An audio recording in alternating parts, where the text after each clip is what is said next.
Fasted cardio, any actual benefits to it, or is it just another way of encouraging caloric deficit?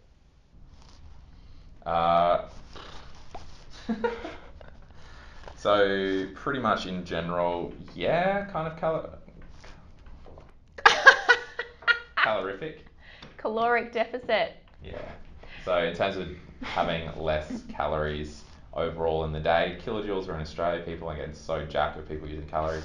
But in terms of kilojoule deficit, yes, it would do that. In terms of fasted cardio, depends on what your goals are. Like, it's such a generic question that you can't actually answer it like this is exactly why they do it. If you're an athlete and you're looking for a hard, intense session, going in with no carbohydrates, as in fasted, is not the way to go, because your liver glycogen stores deplete overnight. So you're going to be running on just pure muscle glycogen stores, which may not be able to last if you're a runner, triathlete.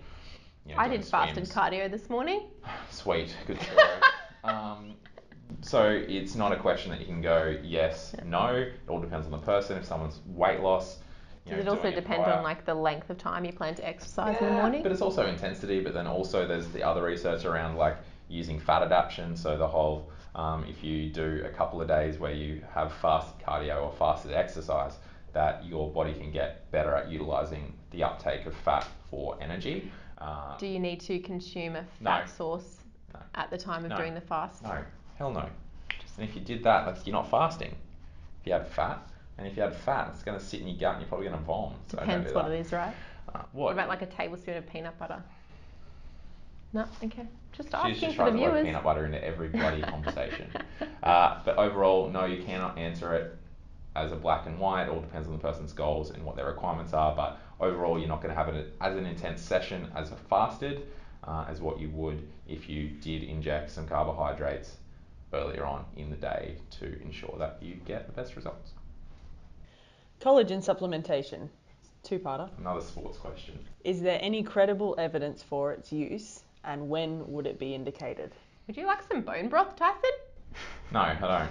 Thank you. So collagen. So collagen is kind of something that kind of piqued people's interest at the back end of last year maybe the year before, 2 years ago. Back end of some studies, they actually presented a workshop in injury rehab prior to the SDA conference 2 years ago, just around this. And the researchers were kind of saying to be really cautious with the recommendations around it because there's just not enough science in it. Basically, the whole science around it is that collagen's meant to help with tendon repair, so ACL, but also like MCL, like all smaller little tears in ankles and knees and that kind of thing, and about using exercise as a physiological kind of adaptation with the addition of collagen or gelatin to get that. Early studies were talking about over 15 grams of gelatin to get the collagen amounts that you would need. And then more recent ones were saying just over 2 grams. So obviously huge difference. And then there's a lot of recipes out there for different beef collagen and that kind of stuff. There's also a supplement, and all of your wellness bloggers will be on that, adding it to their freaking coffee. So as soon as it takes that trend, you know it's possibly not scientific. Yeah, and it's just not there. So basically all the research is saying the science is not there for us to be recommending it. Will it do harm? Probably not. Will we be able to tolerate that much gelatin and collagen? Maybe not also. Your guts could be messed up. It might not just be palatable to eat or consume. So so what were the questions again? So was it effective? Is there any credible evidence for its use? There's some evidence, yes. And when would it be indicated? And when we indicated, it's post-injury type stuff. But in terms of recovery, the ultimate 100% best science is around protein, carbohydrates for recovery.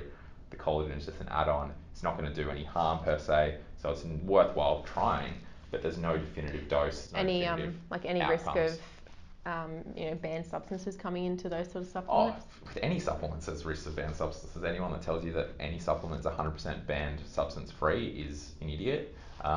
They're wrong. It's not possible at present. So if someone had a client taking it and they were an athlete and you're a sports dietitian, you would just go there's not really enough evidence to suggest, and he continues to take it. Yeah, it was just he can if he wants. It's his life. So if he gets caught by WADA, SADA or anything like that, then sweet, you don't get to be an athlete for the next 2 years or possibly ever.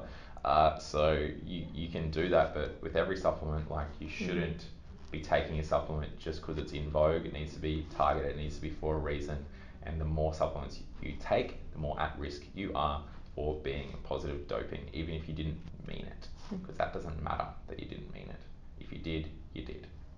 What are the key problems with the Australian Guide to Healthy Eating? Why isn't it worth using? Yep, so watch our previous Dietitian Life videos where we discussed the Australian Guide to Healthy Eating. But in terms of what are our issues, pop that up, videographer. In terms of what's wrong with it, look, inherently it was built based on reducing the, it's like what the common trend of people that didn't have disease had, right? That's basically how it was built. Obviously that was based on data that was a long time ago, and lifestyle's changed, our food kind of way of life has changed, and what kind of foods come in has changed. In terms of its appropriateness, it's still an individual game. It's a Australian Guide to Healthy Eating. So guide emphasis being the word to emphasize. It's only guideline. It's not something that is like every single person should always follow this from day to day. And that's something that we always talk about with new grads, especially in interviews and stuff, when people just regurgitate, follow the Australian Guide to Healthy Eating. It's like, what the hell are you telling me to do that for? As we know, most people don't stick to it anyway, and the issue is that significant quantity of calories and kilojoules in our diet is not from standard Australian Guide to Healthy Eating food anyway. So I think it has its definite place. Yeah, but like what if someone was 100% following it?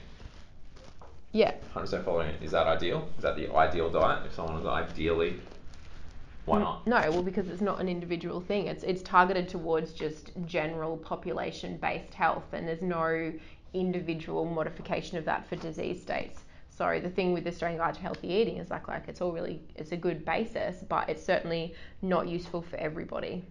And we don't have probably enough prior knowledge around how it is exactly developed. Like, there's a lot of research went into it, but in terms of like when you see on packages where you got the 75 kilo male is seen as the standard human, right?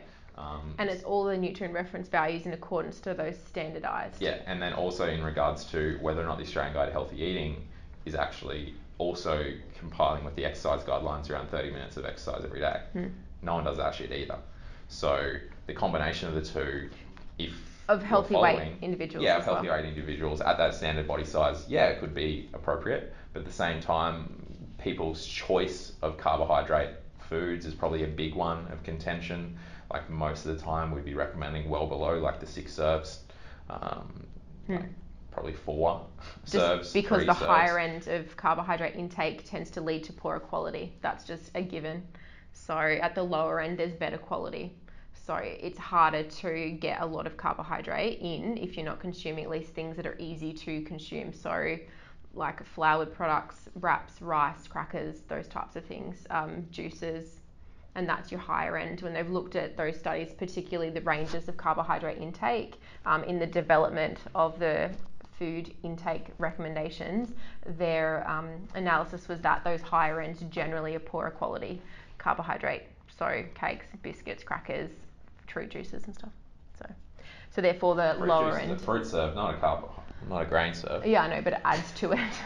No, it doesn't. It adds to your carbohydrate intake. So if you're looking at macros, which is a whole nother issue. So no, it does have its problems, but it is useful. But particularly in a population at the moment that is getting to that sort of overweight, obese state for a large quantity of it, it's possibly not useful in that perspective. At the same time, if you're going to use it, start obviously with let's eat fruit, let's eat veggies. Veggies and probably dairy would be my two. If people actually met them, then the rest can kind of fall into place as long as you're meeting those in general, I reckon. Yeah, I think that answers that.